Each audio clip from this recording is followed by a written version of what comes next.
السلام علیکم ورحمۃ اللہ وبرکاتہ، اللہم صلی علی سیدنا مولانا محمد اماد الجود والکرم وآلہ وبارک وسلم۔ تاجدار نبوت پہ لاکھوں سلام، تاجدار نبوت پہ لاکھوں سلام، شہریار نبوت پہ لاکھوں سلام۔ ناظرین قدر، تاجدار ختم نبوت اور یوم دفاع ختم نبوت کے حوالے سے آج کا جو پروگرام ہے آپ تک ہم پہنچا رہے ہیں۔ آپ کا پروگرام اور آپ کا جو ہمارا پروگرام پیش کرنا چاہ رہے ہیں، وہ پروگرام آپ تک پہنچانے کے لیے ہمارے ساتھ جو خصوصی تعاون ہے، وہ تعاون ہے رکن دارالعلوم رکن الاسلام کا، کہ جن کے تعاون سے اور جنہوں نے الحمدللہ ہمیں اپنے قیمتی وقت میں سے ٹائم عطا فرمایا۔ آج جو شخصیت ہمارے درمیان موجود ہیں، نہ تو تعریف کی محتاج ہے، نہ تعارف کی محتاج ہے، بلکہ پاکستان سے جو نمائندگی کرتے ہیں پورے باہر ممالک میں، وہ شخصیت ہمارے درمیان موجود ہے۔ میری مراد پیر طریقت رہبر شریعت ڈاکٹر صاحبزادہ ابوالخیر محمد زبیر صاحب دامت برکاتہم العالیہ، آپ کے ہم شکر گزار ہیں کہ آپ نے اپنے قیمتی وقت میں سے ہمیں ٹائم عطا فرمایا۔ قبلہ السلام علیکم ورحمۃ اللہ وبرکاتہ۔ جی وعلیکم السلام ورحمۃ اللہ وبرکاتہ۔ حضرت آپ خیریت سے ٹھیک ہیں؟ کرم مالک کا شکر ہے، اس کا احسان ہے، الحمدللہ۔ حضرت صاحب، سب سے پہلے تو آپ کا بہت شکریہ، آپ نے اپنے قیمتی وقت میں سے ہمیں ٹائم عطا فرمایا۔ حضرت صاحب، آج کا جو پروگرام جو ٹاپک آج میں لے کر آیا ہوں وہ ہے یوم دفاع ختم نبوت۔ تو 7 ستمبر 1974، اس حوالے سے ہمارے ناظرین کو ذرا آگاہ کریں جن کے علم میں نہیں ہے یہ باتیں، کیونکہ حقیقت جو ہے وہ ہمیں آپ سے ہی پتہ لگنی ہے، اور ایک کم وقت میں اور خوبصورت سی بات جو ہے وہ آپ ہی عطا فرما سکتے ہیں۔ تو میں نے کہا چلیں آپ کا رخ کرتے ہیں آپ کے یہاں رکن الاسلام کا، اور آپ سے ملاقات بھی ہو جائے گی۔ تو کیا کہنا چاہیں گے حضرت صاحب؟ بسم اللہ الرحمن الرحیم۔ 7 ستمبر کی تاریخ پاکستان کی تاریخ کے اندر بڑی اہمیت کی حامل تاریخ ہے۔ یہ وہ تاریخ ہے کہ سن 74 کے اندر میرے اور آپ کے قائد حضرت علامہ شاہ احمد درانی رحمۃ اللہ تعالی علیہ نے پاکستان کی اسمبلی کے اندر قادیانیوں کو غیر مسلم اقلیت قرار دینے کے لیے جو قرارداد پیش کی تھی وہ الحمدللہ منظور ہوئی تھی، صحیح۔ اور اس کے نتیجے میں قادیانیوں کو پاکستان کی اسمبلی سے آئین کے مطابق غیر مسلم اقلیت قرار دیا گیا تھا۔ اور یہ کارنامہ ہے علامہ شاہ نورانی کا کہ انہوں نے اس وقت اسمبلی کے اندر جتنے مسالک کے لوگ تھے، اور صرف مسالک نہیں بلکہ بہت سے سیکولر عناصر بھی تھے، ان کو بھی اس قرارداد پر متفق کیا، اور سب کے بالاتفاق سائن لے کے اور اس قرارداد کو متفقہ طور پر پیش کیا۔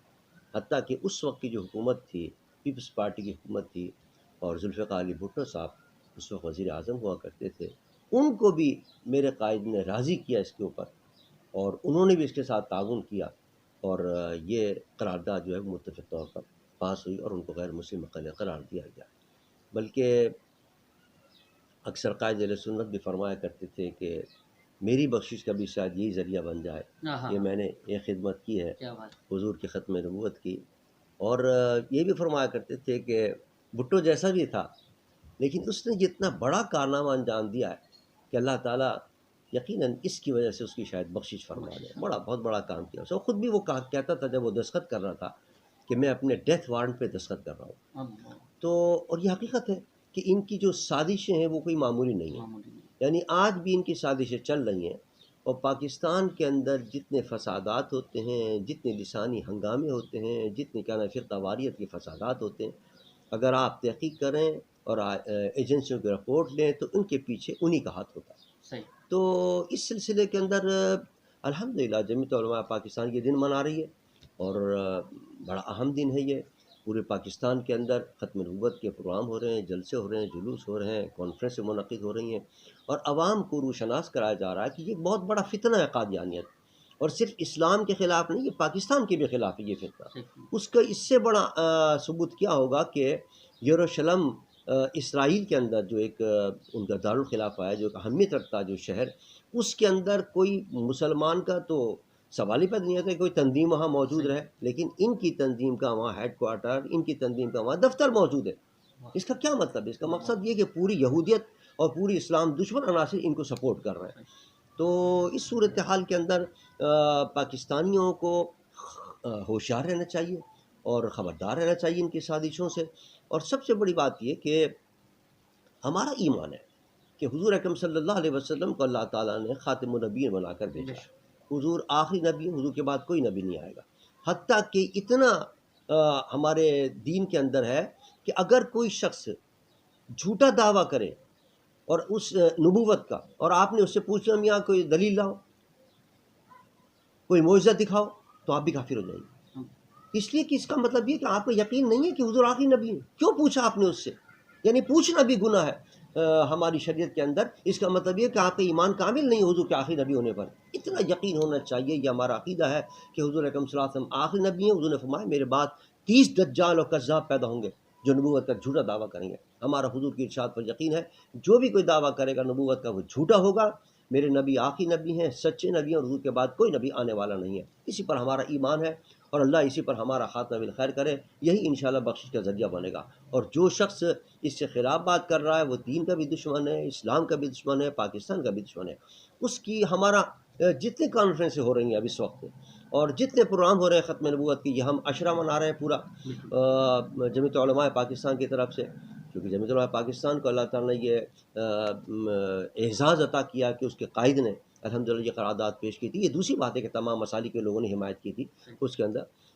مولانا مفتی محمود بھی تھے اس زمانے کے اندر، اور بھی لوگ موجود تھے، حتیٰ کہ ولی خان جیسا جو سیکولر جس کی پارٹی تھی، اس نے بھی جب نورانی صاحب لکھے گئے اس کے بعد قرارداد تو اس نے بھی دستخط کرنے لگے۔ نورانی صاحب نے کہا دیکھ تو لو اس میں لکھا کیا ہے۔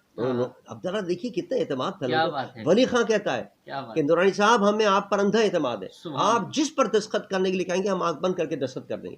اس نے بھی دستخط کی اس کے اوپر، تو الحمدللہ بالاتفاق طور پر یہ قرارداد منظور ہوئی تھی۔ لیکن اب ہمارا حکومت سے مطالبہ یہ ہے کہ دیکھیے یہ اسلام کے بھی دشمن ہے، پاکستان کے بھی دشمن ہے، اور یہ پاکستان کے خلاف اہم عہدوں پر بیٹھ کر سازشیں کرتے رہتے ہیں۔ لہذا آپ ان چیزوں پر نظر رکھیں، اور کم سے کم جو بڑے اہم عہدے ہیں ان پہ سے ان کو ہٹایا جائے۔ جب تک یہ اہم عہدوں پر بیٹھے رہیں گے پاکستان کے خلاف سازش کرتے رہیں گے۔ اس وقت اتنی معیشت تباہ ہو رہی ہے، معاشیات تباہ ہو رہی ہے، اقتصادیات ملک کی تباہ ہو رہے ہیں، ملک کے اندر سیاسی حالات ابتر ہو رہے ہیں، ان کے پیچھے اگر دیکھیں تو انہی کا ہاتھ ہے۔ انہی خاص ماشاء اللہ حضرت قبلہ شاہ احمد ناری صدیقی رحمۃ اللہ علیہ کے حوالے سے ایک اشعار میں پڑھنا چاہوں گا قبلہ کی اپنا موجودگی میں۔ وہ ماں کے قدموں میں اپنے جنت میں ہے شانہ شام و سحر، فیضان ہے جاری روزانہ، علامہ شاہ نورانی کا، علامہ شاہ نورانی کا، علامہ شاہ نورانی کا۔ ماشاءاللہ بہت خوبصورت شعر سنایا آپ نے۔ جزاک اللہ صاحب، آخر میں کوئی پیغام دینا چاہیں گے؟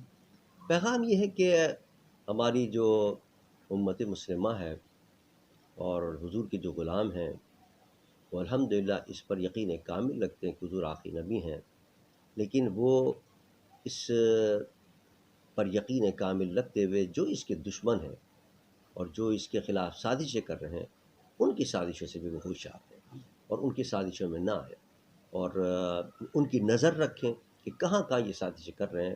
ان کی سازشوں سے جمعیت علماء پاکستان کے لوگ کو آگاہ کرتے رہیں، ختم نبوت کی ہماری تنظیمیں بھی بنی ہوئی ہیں الحمدللہ، ان کو آگاہ کرتے رہیں تاکہ اس کا تدارک ہوتا رہے۔ ماشاءاللہ بہت شکریہ۔ اور ماشاءاللہ قبلہ حضرت صاحب کی حکم کے مطابق، آپ کے فرمان کے مطابق مختلف جگہوں پہ جو ہے دفاع تاجدار ختم نبوت کانفرنسز منعقد کی جا رہی ہیں۔ الحمدللہ آپ کو پتہ ہے ہمارا چینل روزانہ کی بنیاد پہ کوریج بھی دے رہا ہے تمام پروگرامات کی۔ دعا کرتے ہیں اللہ کریم اسی طرح ہم سب کو اس تاجدار ختم نبوت پہ عمل پیرا ہونے کی توفیق عطا فرمائے۔ السلام علیکم ورحمۃ اللہ۔